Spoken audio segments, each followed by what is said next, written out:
오늘 하나님께서 우리에게 주시는 말씀은 고린도전서 2장 1절에서 5절까지 말씀입니다. 고린도전서 2장 1절에서 5절까지 말씀 우리 함께 읽겠습니다.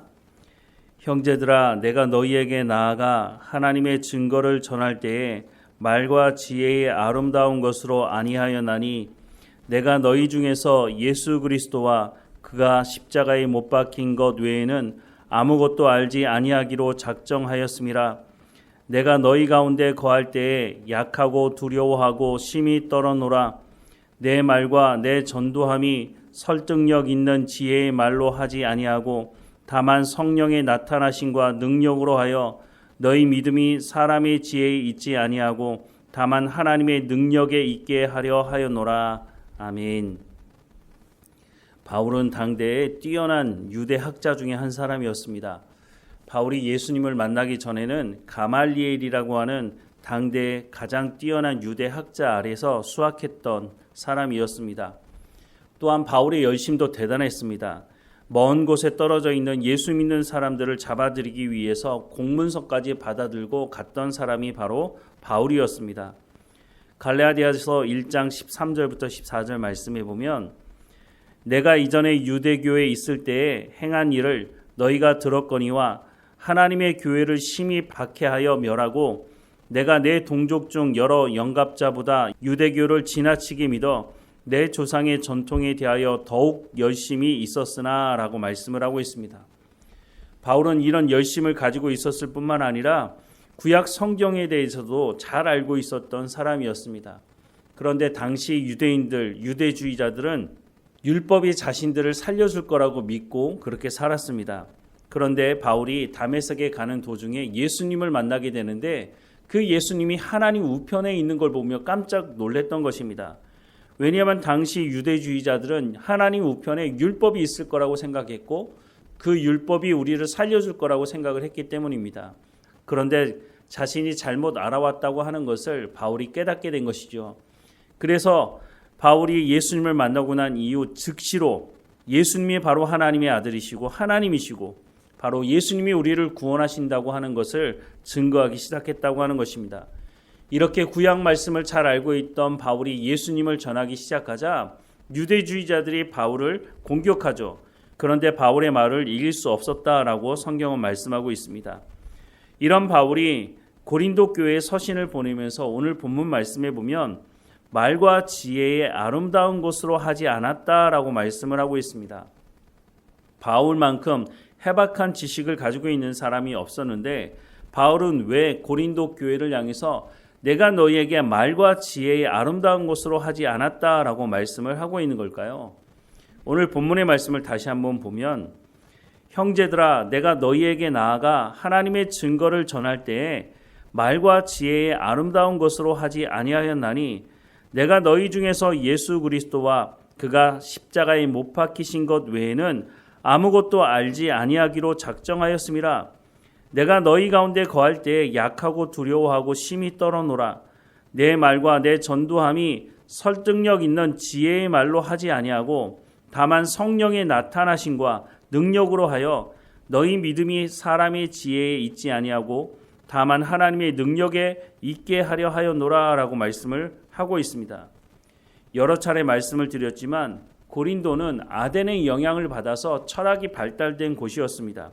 그 중에 수사학이라고 하는 것이 있는데 수사학이 무엇이냐면 사람이 말로 전달할 때 어떤 단어를 사용할 것인지 어떻게 하면 논리적으로 말을 전달할 것인지 그런 것에 대해서 관심을 가진 것이 바로 수사학이었는데 고린도 교회 사람들도 이 수사학에 대해서 대단한 관심을 가지고 있었습니다. 그래서 고린도 교회 안에 아볼로파가 생긴 이유가 여기 있습니다. 아볼로가 성경에 대한 해박한 지식을 가지고 있었을 뿐만 아니라 아볼로는 말도 논리적으로 정확하게 잘 전달했던 사람으로 보입니다. 그런데 바울은 고린도 교회를 향해서 말과 지혜의 아름다운 것으로 하지 않는다라고 하는 것은 말과 지혜의 아름다운 것을 쫓는 사람들 때문에 고린도 교회에 분열이 일어났기 때문이었다고 하는 것입니다. 즉 복음의 알맹이는 빼놓고 겉으로 화려한 것에 정신이 팔려서 교회를 분열시킨 것에 대한 문제를 지적하고 있는 것이죠. 또한 바울이 복음을 전할 때 보면 말과 지혜의 아름다운 것으로 하지 않았다고 하는 것도 사실입니다. 오늘 본문의 말씀에 보면 뭐라고 말씀합니까? 바울이 4절과 5절 말씀에 보면 내 말과 내 전도함이 설득력 있는 지혜의 말로 하지 않았다라고 말씀을 하고 있습니다. 그러면서 뭐라고 말합니까? 다만 성령의 나타나심과 능력으로 하여 너희 믿음이 사람의 지혜에 있지 아니하고 다만 하나님의 능력에 있게 하려 하였노라라고 말씀을 분명히 하고 있지 않습니까? 바울은 어느 곳에 가든지 예수 그리스도와 그의 십자가 외에는 다른 것을 말하지 않기로 작정하였다라고 말씀을 하고 있고, 바울은 현란한 지식을 자랑하지 않고 자신을 드러내지도 않았고 자신의 사람들로 만들려고 하지도 않았다고 하는 것입니다. 3절 말씀에 보면 내가 너희 가운데 거할 때 약하고 두려워하고 심히 떨어노라 라고 말씀을 하고 있는데, 이게 무슨 말이냐 하면 바울이 고린도에 오기 전에 아덴이라고 하는 철학이 발달된 그 도시에서 복음을 전했죠. 예수 그리스도와 십자가, 부활에 대해서 말씀을 전하자 철학을 좋아하는 이 사람들은 바울의 말을 듣고 조롱했다고 말씀을 하고 있습니다. 어떻게 몸이 부활할 수 있느냐라고 말을 하는 것이죠. 앞서서 한번 말씀을 드렸지만 당시 아덴에서 철학을 좋아하는 사람들이, 철학을 했던 사람들이 주장한 것 중에 하나가 이원론입니다. 영은 부활할 수 있지만 몸은 부활할 수 없다라고 가르쳤는데, 바울이 와서 예수 그리스도의 부활에 대해서 말하면서 몸의 부활을 말하니까 어떻게 사람의 몸이 부활하느냐라고 조롱을 했던 것이죠. 바울은 열심히 복음을 전했지만 아덴에서 그렇게 많은 사람들이 예수님을 믿고 교회를 세우지는 못했던 것 같습니다. 그리고 나서 고린도에 와서 복음을 전하는데, 고린도에서도 보면 예수 믿겠다고 교회에 들어온 사람들 중에 그런 현란한 말을 좋아하고 논리적인 말을 따르는 그런 사람들이 있었던 것을 보면서 바울의 마음이 어떠했겠습니까? 그래서 3절 말씀에 보면 내가 너희 가운데 거할 때 약하고 두려워하여 심히 떨었다라고 하는 이 말이 바로 이런 의미를 담고 있는 것이죠. 바울은 겉으로 보여지는 화려함에 속아 넘어가지 말라고 말씀을 하고 있습니다. 이런 화려함 때문에 속아서 교회를 분열시키는 일이 있었기 때문에 바울은 더욱더 예수 그리스도와 십자가 외에는 내가 전하지 않았다라고 하는 것을 분명히 밝히고 있는 것이죠. 고린도 후서 11장 1절에서 6절 말씀에 보면 원컨대 너희는 나의 좀 어리석은 것을 용납하라. 청컨대 나를 용납하라. 내가 하나님의 열심으로 너희를 위하여 열심을 내노니 내가 너희를 정결한 처녀로 한 남편인 그리스도께 드리려고 중매함이로다. 그러나 나는 뱀이 그 관계로 이와를 미혹해 한 것 같이 너희 마음이 그리스도를 향하는 진실함과 깨끗함에서 떠나 부패할까 두려워하노라. 만일 누가 가서 우리의 전파하지 아니한 다른 예수를 전파하거나 혹 너희의 받지 아니한 다른 영을 받게 하거나 혹 너희의 받지 아니한 다른 복음을 받게 할 때에는 너희가 잘 용납하는구나. 내가 지극히 큰 사도들보다 부족한 것이 조금 더 없는 줄 생각하노라.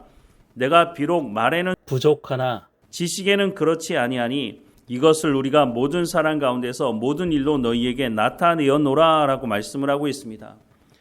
바울은 화려한 다른 말로 사람들을 속이는 일을 하지 않았습니다. 바울은 예수 그리스도를 증거하면서 십자가에 대해서 이야기했고 자신이 어떤 일을 행했는지 자랑하지 않았다고 말씀을 하고 있다고 하는 것이죠. 바울이 쓴 로마서 말씀을 보면 바울만큼 일목요연하게 복음을 설명하는 사람이 없었던 것을 알 수 있습니다. 바울만큼 성경에 대한 해박한 지식을 가지고 있는 사람이 없었지만 바울은 사람들의 마음을 현혹시키는 그런 말로 복음을 전하지 않았다고 말씀을 하고 있습니다. 이런 진심과 열심 때문에 바울이 가는 곳마다 교회가 세워졌던 것을 우리는 알 수 있습니다. 이런 말씀들을 보면서 오늘 교회는 어떠해야 하는지, 오늘 교회는 어떤 방향으로 나가야 하는지를 다시 한번 생각해 보게 됩니다. 오늘 교회가 하나님의 말씀을 전하는 데 집중하지 않고 무엇인가 화려한 것을 알려주려고 속이고 있지는 않은가 하는 생각을 해보게 됩니다. 우리가 하나님의 말씀을 읽고 볼 수 있다는 것이 얼마나 감사한 줄 모릅니다. 여러분들이 하나님의 말씀을 듣고 하나님의 말씀을 보면서 거짓 복음을 분별할 실력이 있어야 한다고 하는 것입니다. 물론 무엇보다 목회자들이 하나님의 말씀을 제대로 전해야 하지만 하나님의 말씀을 제대로 전한다 할지라도 사람들이 하나님 말씀 듣기보다는 다른 것, 자기의 귀를 즐겁게 하는 것을 듣기 좋아하는 이 시대 속에서 우리가 깨어있지 않으면 우리가 잘못된 길을 갈 수가 있다고 하는 것이죠. 고린도 교회에 분열이 일어났던 것은 바로 예수 그리스도와 십자가, 하나님께서 말씀하시는 하나님의 말씀에 집중하지 않았기 때문에 자신의 귀를 즐겁게 하는, 자신의 눈을 현혹시키는 그런 것을 쫓아갔기 때문에 교회 안에 분열이 일어났던 것을 우리는 기억해야 할 것입니다. 바울이 뭐라고 다시 한번 말합니까? 내 말과 내 전도함이 설득력 있는 지혜의 말로 하지 아니하고 다만 성령의 나타나심과 능력으로 하여 너희 믿음이 사람의 지혜에 있지 아니하고 다만 하나님의 능력에 있게 하려 하였노라 라고 말씀을 하고 있지 않습니까? 우리가 하나님 말씀 듣기를 사모해야 합니다. 우리가 듣고 싶은 것을 들으려고 하는 것이 아니라 하나님께서 무엇을 말씀하시는지 우리가 귀를 열고 들어야 한다고 하는 것입니다. 그럴 때에 우리가 하나님이 기뻐하시는 교회가 될 수 있고 하나님이 원하시는 그리스도의 장성한 분량까지 우리가 자라갈 수 있다고 하는 것이죠. 우리는 어떤 말을 듣기 위해 모여 있습니까? 우리는 어떤 말을 듣고 삶의 현장으로 돌아가고 있습니까? 우리가 하나님 말씀 듣기를 사모해야 할 것이며 하나님 말씀을 들었다면 우리의 삶의 현장에 돌아가서 하나님의 말씀대로 순종하는 삶을 살아가야 할 것입니다. 다시 한번 말씀을 드리지만 우리가 우리의 언어로 성경을 읽을 수 있다는 것이 얼마나 감사한지를 우리가 깨달아 알아야 한다고 하는 것이죠. 사랑하는 여러분, 성경을 읽으라고 해서 읽을 것이 아니라 우리가 하나님의 말씀을 알지 못하면 잘못된 길로 갈 수 있기 때문에 우리가 하나님의 말씀을 읽고 연구하고 우리가 묵상하며 우리의 삶에 적용해야 하는 것입니다. 저도 하나님의 말씀을 온전히 전하는데 최선을 다하고 노력하고 있습니다. 우리가 이렇게 협력할 때 하나님 보시기에 칭찬받는 성도가 되고 교회가 될 수 있을 것입니다. 우리 모두가 이와 같은 삶을 살아가기를 주님의 이름으로 축원합니다. 기도하겠습니다. 사랑하는 하나님, 우리가 성령의 충만한 가운데 하나님의 말씀을 깨달아 알 수 있도록 오늘도 인도해 주옵소서. 우리가 잘못된 길을 가지 않도록 우리가 듣고 싶어하는 말만 듣고 우리가 보고 싶어하는 것만 보려고 하는 그런 삶을 살아가지 않도록, 그래서 그 삶 가운데 교회를 분열시키는 일을 행하지 않도록 우리가 깨어있는 삶을 살아갈 수 있도록 은혜를 허락해 주옵소서. 바울이 말씀을 전하는데 집중했던 것처럼 오늘 우리도 하나님의 말씀 듣기를 사모하며 또한 목회자인 제가 하나님의 말씀을 또한 제대로 전하는 삶을 살아갈 수 있도록 하나님 붙들어 주시고 인도해 주옵소서. 우리 각 사람 가운데 성령의 충만함으로 오늘도 하나님과 동행하며 살아가게 하시고 우리의 삶의 현장에서 성령의 열매가 맺어질 수 있도록 하나님 인도해 주옵소서. 하나님 앞에 엎드려 기도하는 우리의 기도의 제목에 하나님 응답해 주옵소서. 무엇보다 우리의 탐욕을 쫓아 기도하는 것이 있다면 하나님 깨달아 알게 하시고 우리의 기도의 제목을 바꾸게 하시며 하나님 우리 가운데 풍성한 열매 맺기를 원하는 그 자리 가운데 나아갈 수 있도록 우리의 기도의 제목을 바꾸어 주시옵소서. 하나님 늘 깨어서 하나님과 동행하며 우리를 통해 복음이 증거되는 삶이 될 수 있도록 또한 인도해 주옵소서.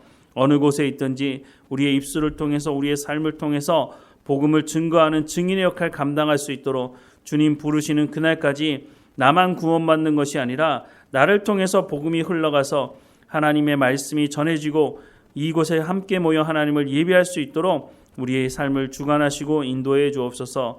오늘도 하나님과 동행하기 원하고 우리를 인도하실 하나님께 감사하며 예수 그리스도 이름으로 기도드립니다. 아멘.